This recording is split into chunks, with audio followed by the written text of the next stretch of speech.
Cambiamos de tema. El Ministerio de Salud anunció cambios al plan Frontera Protegida. A partir del próximo 1 de diciembre se eliminarán todas las restricciones para las salidas desde Chile. Para hablar del tema y otros de la contingencia nos acompaña el doctor José Miguel Bernucci, secretario general del Colegio Médico. Doctor Bernucci, bienvenido a Canal 24 Horas. ¿Cómo le va?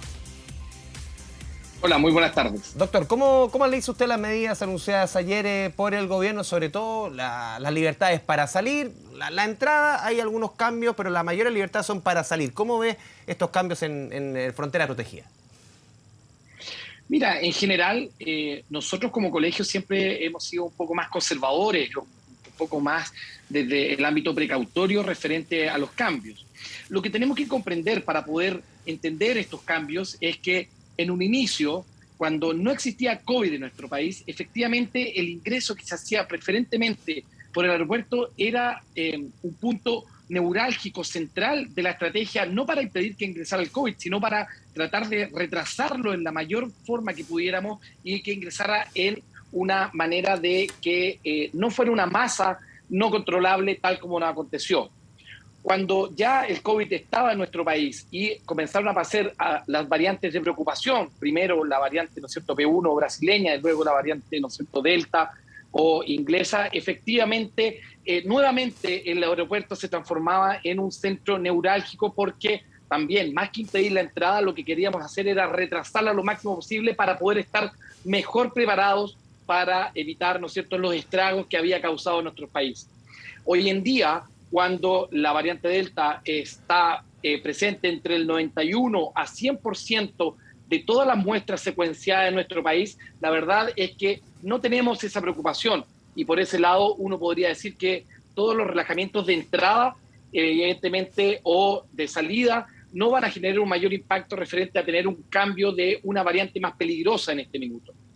Sin embargo, nosotros echamos de menos, evidentemente, intentar, por ejemplo, recomendar el turismo dentro de nuestro país, ¿no es cierto?, más que salir hacia afuera, y de las personas que ingresen, sean tanto nacionales como extranjeros, por lo menos tener un seguimiento de la autoridad frente a la aparición precoz de síntomas, frente a una positividad de un examen que puede aparecer en el camino, justamente para cortar la cadena de contagio y hacerle algo de trazabilidad a esos pacientes. Lamentablemente, digamos, hoy en día no vamos a tener ese seguimiento y tenemos una ventanita, ¿no es cierto?, entre que la persona se hace la PCR a 72 horas antes de llegar al país y desde que ingresa, que pudiera estar en el contexto, ¿no es cierto?, de un terminal aéreo extranjero o incluso dentro del mismo avión donde se pudiera generar algún tipo de contagio, y lamentablemente con estas medidas no vamos a ser capaces de detectarlo.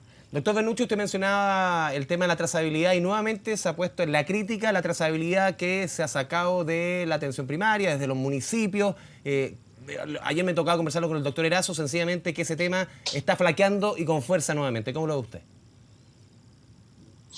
Bueno, sí, lamentablemente esto ya parece, ¿no es cierto?, un tema bien repetido, es un tema, ¿no es cierto?, casi fome para la población, principalmente porque es algo que venimos repitiendo hace ya prácticamente 17 meses. Nosotros hace 9 semanas atrás llegamos a tener la mejor trazabilidad que hemos tenido en los 18, 19, 20 meses de pandemia.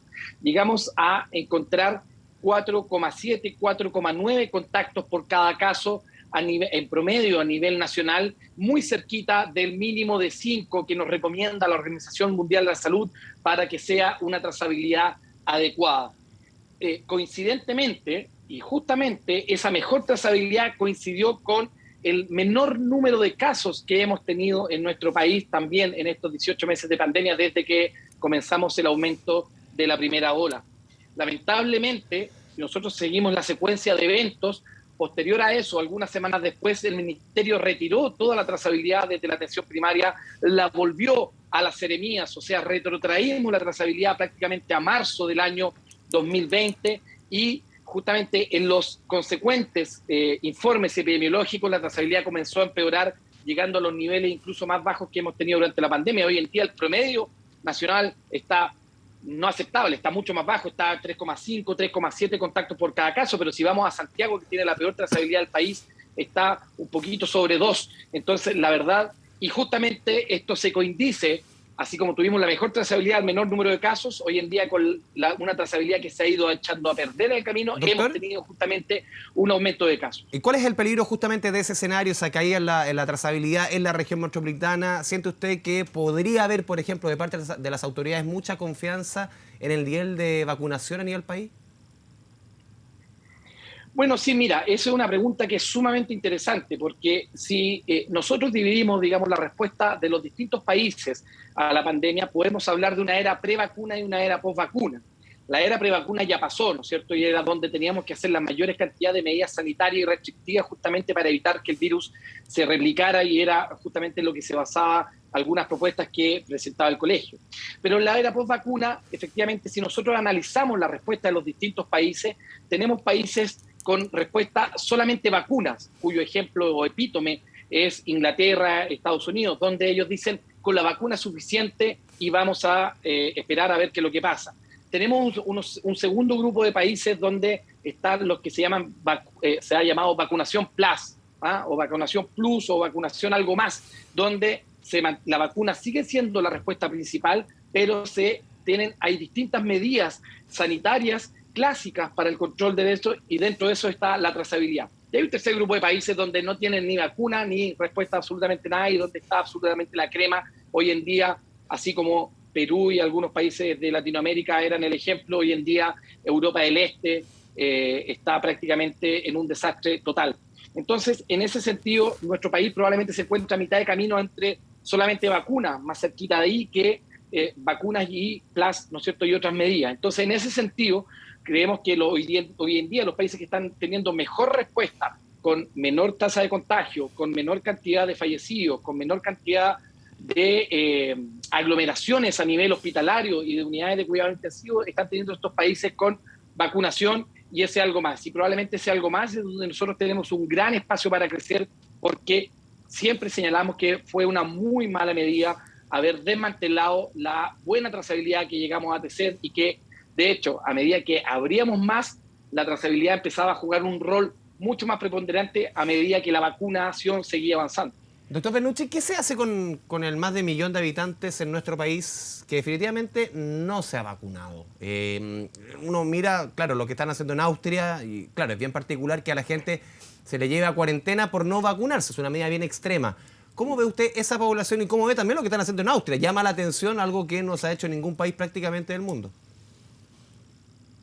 Mira, yo creo que también es un tema que es sumamente interesante, y esto principalmente porque en nuestro país hay poquitos datos referente a qué pasa con los no vacunados, por qué no se vacunan. Tenemos algunos datos de la encuesta IMOVID que se hacía hasta hace algunas semanas atrás.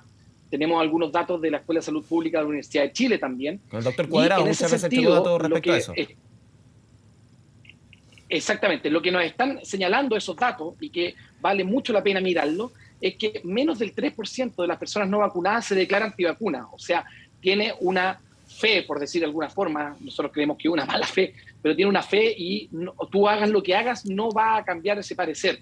Sin embargo, el otro 97% se agrupan personas que no tienen confianza en la vacuna, o sea, que no creen en los resultados de la vacuna; otras personas que le tienen miedo a la vacuna, o sea, que en el fondo le temen mucho a los efectos, a los eventuales efectos secundarios de la vacuna; y un tercer grupo que, a pesar de que nuestro calendario ha sido sumamente exitoso, uno de los pesos que ha tenido es que, al ser tan tremendamente rígido, un día, una edad, en el fondo una vacuna, eso principalmente va dejando lastre, ¿no es cierto? Va dejando personas rezagadas que no logran ir a vacunarse ese día por razones laborales, familiares, etcétera, y no alcanzan a ir tampoco el día rezagado. Entonces, en ese sentido, nuestro país tiene una tremenda experiencia en vacunación masiva, en vacunación nacionales, probablemente mucho más que Austria, mucho más que algunos estados de Estados Unidos, mucho más que muchos países europeos.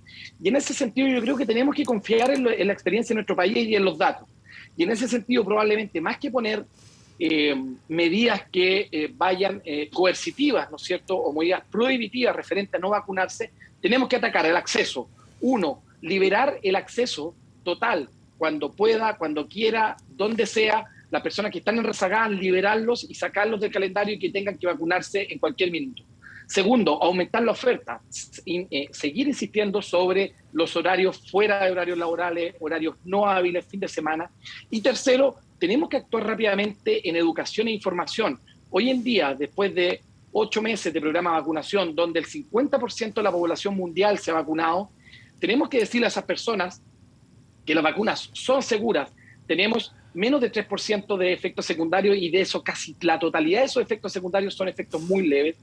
Tenemos vacunas que son tremendamente efectivas. Hoy en día los datos que estamos teniendo con la dosis de refuerzo, estamos teniendo niveles de anticuerpos y de inmunidad muchísimo más grandes que con la segunda dosis. Entonces, esa es toda información que la gente que no se ha vacunado probablemente está ávida de recibir y que probablemente vamos a ganar un tremendo terreno si es que hacemos, en el fondo, cosas, si es que hacemos políticas desde la salud pública para poder justamente atacar esos nichos, que es lo que nos está dando la evidencia en nuestro país. Doctor José Miguel Bernucci, le agradecemos este espacio con Canal 24 Horas. Muchas gracias, muy buenas tardes. Muy buenas tardes, un gran abrazo.